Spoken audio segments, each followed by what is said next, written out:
The morning of May 10th, 1945, broke over the New Hampshire coast with the kind of crystalline clarity that felt like a divine reward.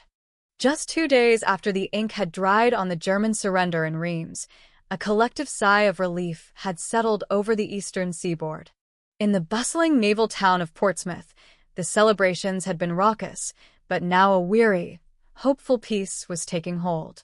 The war in the Pacific still raged, a dark storm on a distant horizon, but here, in the cold waters of the Atlantic, the long, bloody battle against the U-boat wolf packs was finally over. The sea, for the first time in nearly 6 years, was supposed to be safe. That's why the report that crackled over the radio at Coast Guard Air Station Salem, Massachusetts, at 11:37 a.m. seemed like a ghost story. A PBY Catalina on a routine anti-submarine patrol, more a formality than a necessity now, had spotted the impossible. Through his binoculars, the pilot saw the distinctive, serrated silhouette of a Type VIC U-boat's conning tower slicing through the Atlantic surface, less than 50 nautical miles east of Cape Ann. The war was over, but this submarine moved with a purpose that suggested it hadn't gotten the memo. There was no black surrender flag flying from its mast, no signal of compliance. It was just a gray shark, cruising through waters it no longer had any right to be in. The message was relayed instantly up the chain of command, landing on the desk of Lieutenant Commander Arthur Caldwell at the Portsmouth Naval Shipyard. Caldwell, a man whose face was a roadmap of the Atlantic convoy routes he'd spent 4 years defending, read the dispatch and felt a familiar, cold knot tighten in his gut. He didn't believe it.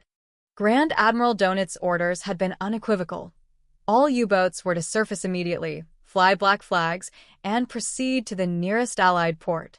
No German submarine should be prowling the American coast 2 days after VE Day. But as Caldwell would soon discover, this ghost from the deep was guarding one of the most disturbing final secrets of the Nazi regime's underwater war. He didn't hesitate. "Dispatch the Sutton," Caldwell commanded, his voice cutting through the quiet hum of the operations room. "Orders to intercept. Approach with caution. I want to know who they are, and what in God's name they think they're doing." The destroyer escort USS Sutton was on its lines within the hour, its bow carving a crisp, white V in the dark blue water. By 1340 hours, they had the target in sight.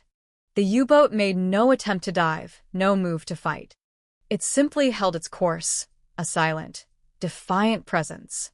As the Sutton closed the distance, a boarding party led by a young, grim-faced lieutenant readied their weapons. From the bridge of the American warship, they could see figures emerging onto the conning tower of the sub.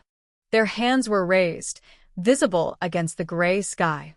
Slowly, almost reluctantly, the German naval ensign was lowered. The U-boat offered no resistance.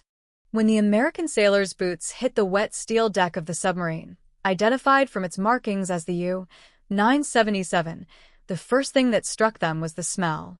It wasn't the familiar, acrid stench of diesel, battery acid, and unwashed bodies that clung to every submarine after a long patrol. This was something else, something profoundly wrong. It was the cloying, sweet odor of putrefying meat, aggressively overlaid with the sterile, chemical sharpness of bleach. The entire interior of the boat smelled like a slaughterhouse that someone had tried, and failed, to scrub clean. The German commander, a man who introduced himself as Captain Lieutenant Heinz Schaefer, stood waiting for them. He was 31, with the cool, arrogant confidence of a veteran who had survived 18 combat patrols. He ordered his crew to remain below decks, their hands in plain sight. But as the American officers descended through the hatch, the second anomaly became immediately apparent. The crew of the U-977 consisted of only 16 men, including Schaefer himself. For a Type VIC boat, this was a ghost crew. The standard complement was between 44 and 52 men. Lieutenant Commander Caldwell, who had arrived via a fast patrol boat to oversee the situation personally, stared at the small, pale-faced group of sailors. "Where is the rest of your crew, Captain?" he asked, his voice echoing in the unnervingly spacious control room. Schaefer met his gaze with an unsettling calm. They were disembarked in Norway before our final mission, he replied, his English precise and rehearsed. Only the volunteers willing to continue remained. Caldwell's eyes narrowed. Continue with what, Captain? The war ended on May 8th. The U-977 had sailed from Kristiansand, Norway, on May 2nd. That meant Schaefer had put to sea when it was blindingly obvious that the Third Reich was in its death throes, collapsing into ruin with each passing hour. The explanation made no sense. The U-boat was escorted under guard into the mouth of the Piscataqua River, a captured wolf being led into the very heart of the shipyard that had built the ships designed to hunt it. As it glided past the prison and the main docks, shipyard workers and sailors stopped to stare in silence at the vanquished enemy emblem on its conning tower. Once secured, a full inspection team from the Office of Naval Intelligence boarded, led by a sharp, methodical officer named Lieutenant Miller. What they began to uncover only deepened the mystery. The U-977 carried only 3 torpedoes. A boat of its class was armed with 14. The forward torpedo room was almost entirely empty, cavernous and still. The provisions aboard told a story of their own.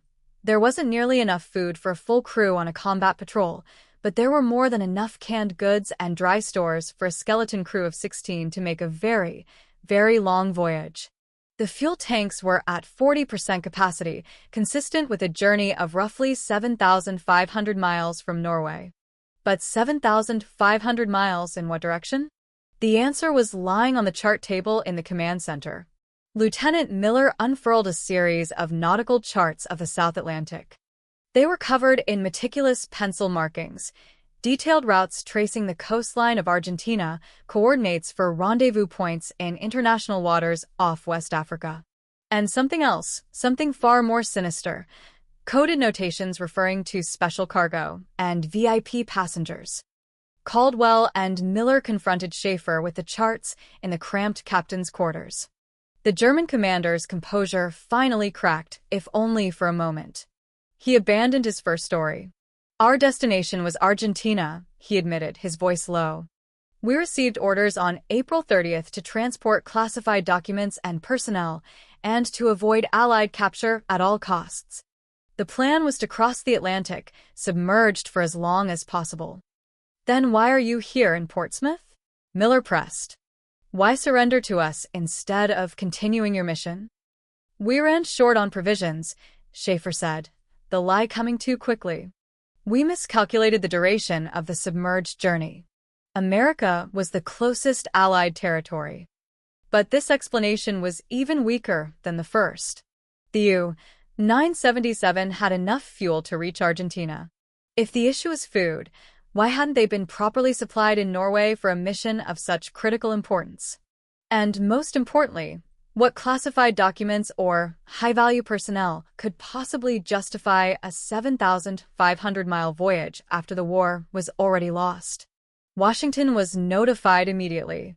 By 1900 hours on May 10th, the U-977 was declared a top priority intelligence asset.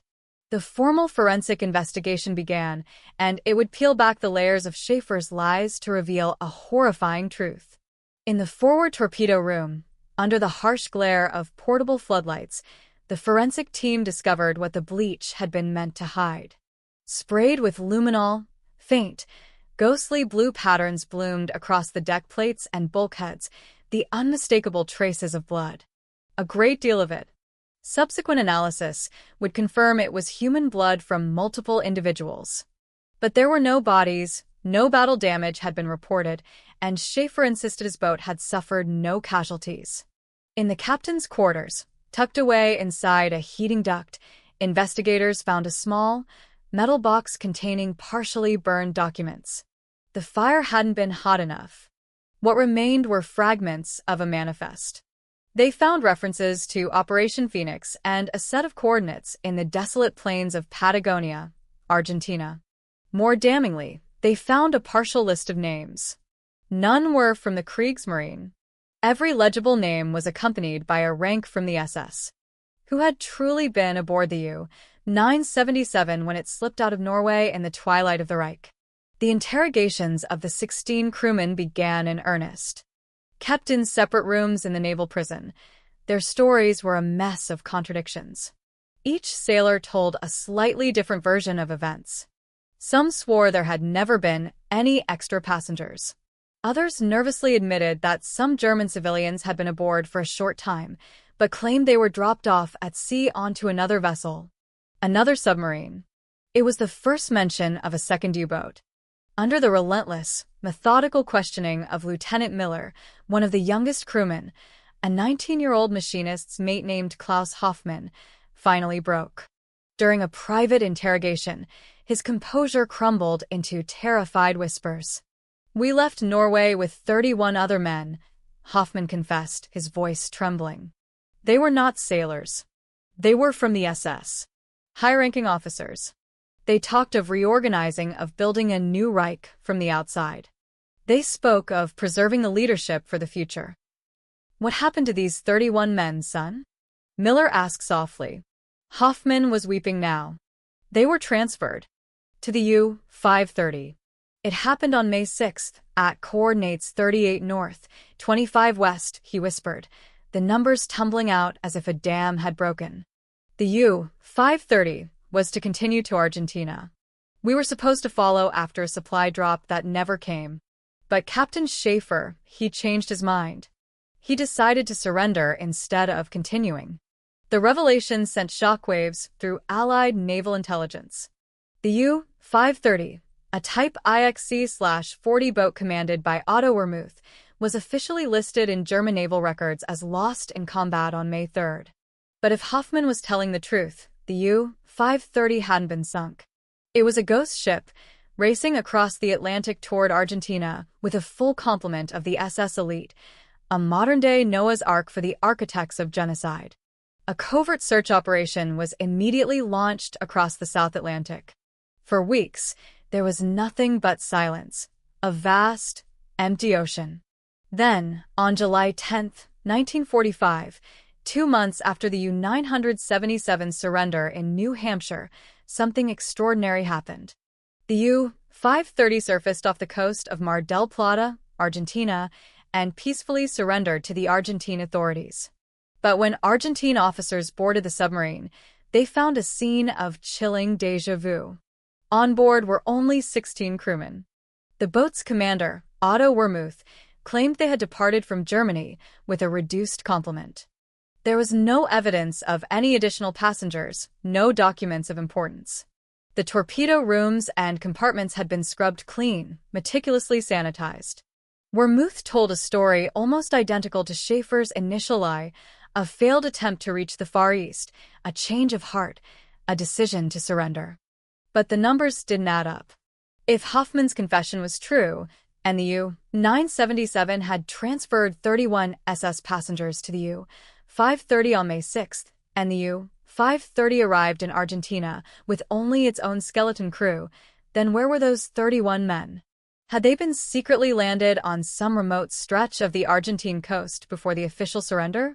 Or, in a more horrifying possibility, had they been eliminated at sea to erase every last trace of the mission? The interrogations of both crews continued for months. Schaefer and Wermuth stuck to their revised stories with disciplined consistency, never admitting to a transfer of passengers. Under pressure, the young Klaus Hoffmann recanted his testimony, claiming he had been confused by the stress of combat and capture. But the forensic evidence didn't lie. Detailed analysis of the air scrubbers, water consumption logs, and latent wear and tear on the bunks of the U-977 proved conclusively that the submarine had recently carried a complement of 45 to 50 people during the first stage of its journey from Norway. And there was more. Deep within the engine compartment of the U-977, tucked away in a storage locker, Navy technicians found trace evidence that told another part of the story: microscopic flecks of gold paint and splinters of high-quality oak, the kind used for crafting museum-grade shipping crates. It was the sort of packaging used to transport priceless objects of art or bullion. But no such valuables remained on board. Had the U-977 been carrying not only the Reich's most wanted men, but also its stolen treasures? Decades later, Declassified documents would confirm that Allied intelligence had been tracking a massive flight of Nazi assets to South America in the final weeks of the war: gold, looted art, and coded bank deposits, all funneled through a network of escape routes known as the Ratlins. Multiple U-boats had been assigned to these special, final missions. There is one last detail, a final piece of the puzzle that has never been satisfactorily explained. When the American inspection team first boarded the U-977 on May 10th, they found that the attack periscope had been recently and severely damaged. The damage was not consistent with combat or an accident at sea. The delicate internal lenses had been shattered from the inside. It looked deliberate, like an act of sabotage. It was as if someone had wanted to make absolutely certain that nothing outside the boat could be observed during a critical phase of the journey. The crew claimed to know nothing about it. Schaefer said it broke during an emergency dive. But naval technicians confirmed that the specific type of damage could only have been caused by intentional, internal force. Someone on board the U-977 had blinded the wolf, ensuring that certain events would never be seen or logged. Today, more than 3/4 of a century later, the complete truth of the U-977 and the U-530 remains locked away. Key documents related to German submarine operations in South America in 1945 are still classified in American and British archives, withheld for reasons of national security. What we know for certain is this: in the dying days of World War II, multiple German U-boats carried out unauthorized missions to Argentina.